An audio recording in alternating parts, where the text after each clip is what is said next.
Hai guys, welcome to Teguh Story Channel. Apa kabar sahabat onlineku? Semoga sehat dan bahagia selalu, serta selalu dalam lindungan Allah. Di video ini, aku akan menceritakan kisah yang terjadi di Australia. Kisah ini sangat mengerikan dan menyayat hati. Seorang ayah tega membakar istri dan ketiga anaknya di dalam mobil. Dia telah menyiramkan bensin ke mobilnya yang berisi istri dan anak-anaknya. Ketiga anaknya meninggal terbakar di dalam mobil, sedangkan istrinya sempat dilarikan ke rumah sakit. Akan tetapi, karena lukanya yang parah, akhirnya menyusul ketiga anaknya tersebut. Setelah itu, sang ayah juga menusuk dirinya sendiri menggunakan pisau. Lantas, apa yang sebenarnya terjadi? Mari simak videonya sampai habis, sahabat onlineku.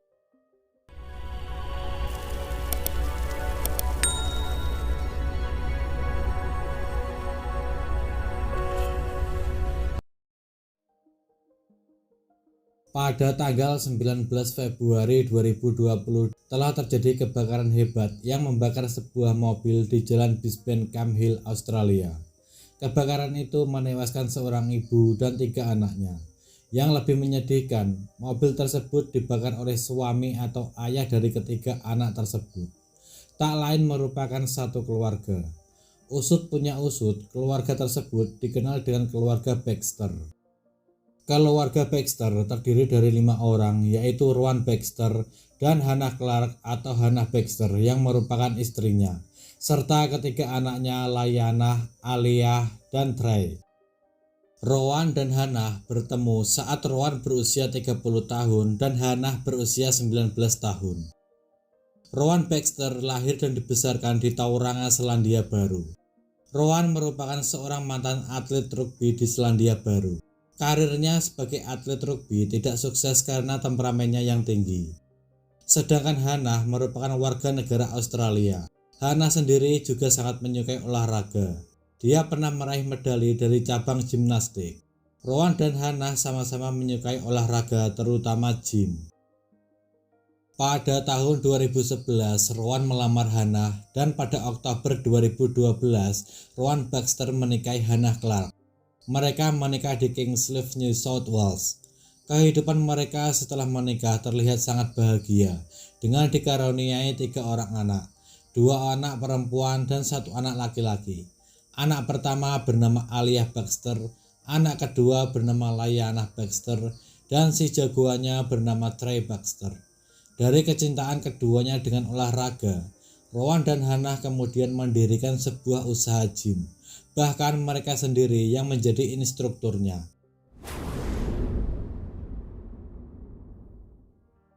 Sebelum menikah dengan Hannah, Rowan merupakan pemain rugby. Rowan juga merupakan seorang yang terpelajar. Rowan mengenyam pendidikan dan studi di Selandia Baru. Hingga akhirnya Rowan pindah ke Queensland untuk bekerja dan mencoba berbagai bisnis tingkat tinggi. Hingga pada akhirnya bertemu dan menikah dengan Hannah Clark. Sebelum menikah dengan Hannah, ternyata Rowan pernah berpacaran dengan seorang wanita. Dari hubungannya itu, Rowan dikaruniai 1 orang anak. Akan tetapi, hubungan mereka kandas di tengah jalan. Selain itu, masa kecil Rowan juga diwarnai dengan masa lalu yang kurang baik. Masa kecilnya, Rowan digambarkan dengan kepribadian yang kasar dan suka memperlakukan ibunya dengan sangat buruk. Bahkan saudara-saudaranya enggan untuk dekat dengannya karena mereka merasa tidak nyaman saat di dekatnya. Yang lebih parahnya lagi, Rowan kecanduan porno sejak usia muda. Kepribadian Rowan baru diketahui Hannah setelah mereka menikah. Sebab sebelum menikah, Rowan tidak menunjukkan sikap-sikap yang aneh kepada Hannah. Bahkan perbedaan usia mereka yang jauh tidak menjadi halangan keduanya untuk menjalin hubungan pernikahan. Seiring berjalannya waktu, Hannah menjadi jauh dari keluarganya. Hal ini terjadi karena Rowan selalu mengendalikan dan mengatur kehidupannya. Rowan juga melarang Hannah berhubungan dengan teman-temannya. Bahkan Hannah juga dilarang memakai baju warna pink yang menjadi kesukaannya. Selain itu, Rowan juga selalu memonitoring kegiatan Hannah, termasuk saat dia curhat kepada temannya tentang hubungan rumah tangganya. Rowan mengetahui semua pembicaraannya. Ada kemungkinan Rowan menyadap teleponnya atau sejenisnya. Dari situlah Hannah menjadi jauh dari keluarga dan teman-temannya. Menurut keluarganya, Hannah dipaksa Rowan untuk berhubungan badan setiap hari, seolah-olah Hannah menjadi budak seks Rowan. Setelah bertahun-tahun dalam tekanan, Hannah merasa tidak tahan lagi dan ingin mengakhiri hubungannya dengan Rowan. Selama ini Hannah mengalami kekerasan dalam rumah tangga, walau tidak adanya kekerasan fisik.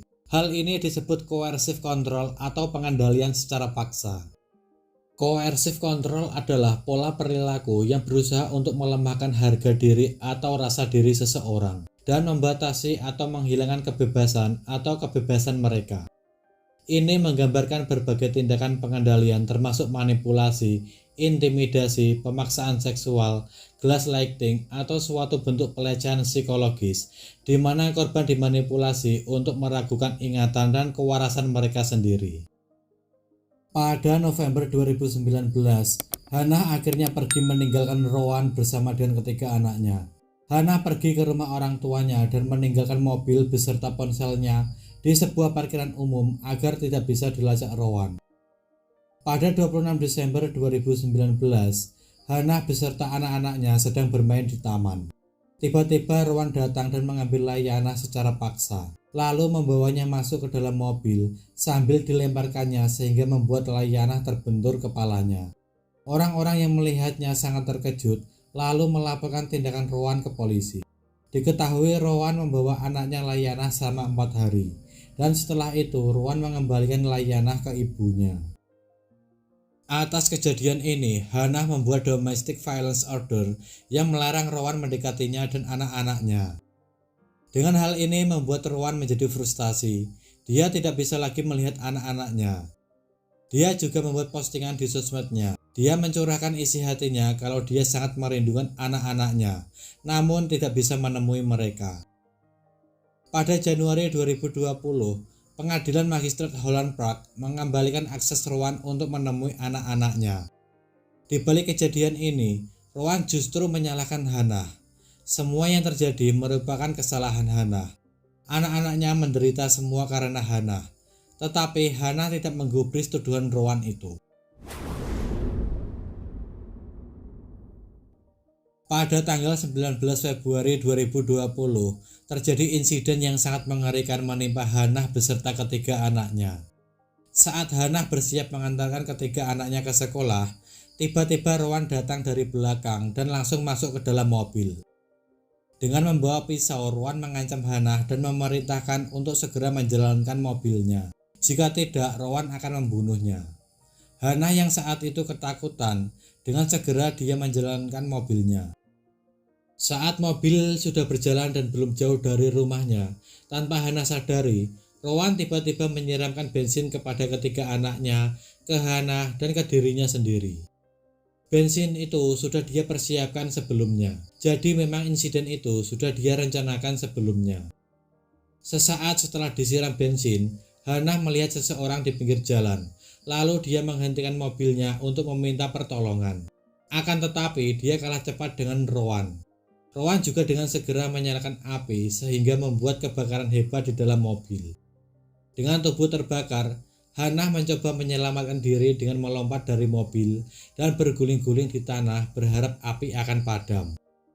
Orang-orang yang melihat kejadian itu berusaha untuk menolong dan memadamkan api. Akan tetapi mereka dihalang-halangi oleh Rowan dengan mengacung-acungkan pisau di tangannya. Bahkan ada salah satu orang yang berusaha menolong Hannah juga ikut terbakar dan mendapatkan beberapa luka di tubuhnya. Mengetahui ketika anaknya sudah tidak bernyawa terbakar di dalam mobil, Rowan lantas mengakhiri hidupnya sendiri dengan menusuk-nusukkan pisau ke tubuhnya. Hingga akhirnya Rowan pun menghembuskan nafas terakhirnya. Hannah mengalami luka bakar 97% di tubuhnya, mencoba bertahan untuk memberikan keterangan apa yang sebenarnya terjadi. Setelah itu, Hannah juga menghembuskan nafas terakhirnya di rumah sakit. Kisah keluarga Baxter yang terdiri dari 5 orang meninggal di hari yang sama dengan cara yang sangat tragis. Keluarga Hannah berharap tindakan seperti ini tidak akan terjadi lagi dan pelaku tindakan ini bisa dihukum penjara atau hukuman apapun yang pantas diterimanya. Semoga Hannah beserta ketiga anaknya tenang di sana. Sekian dari kisah ini, bagaimana menurut teman-teman tentang kasus ini bisa komen di bawah. Dan semoga kita bisa mengambil hikmah dari kasus yang aku bawakan hari ini. Bagi yang belum subscribe bisa tekan tombol subscribe, like, komen, dan share. Serta nyalakan lonceng notifikasinya agar teman-teman tidak ketinggalan video dari aku selanjutnya. Tetap jaga kesehatan, berhati-hati dalam setiap aktivitas. Dan juga yang mau request tentang kasus-kasus yang ingin aku bawakan, bisa DM di Instagram Teguh Story Channel atau bisa juga komen di bawah. Sampai jumpa lagi di video selanjutnya. Terima kasih.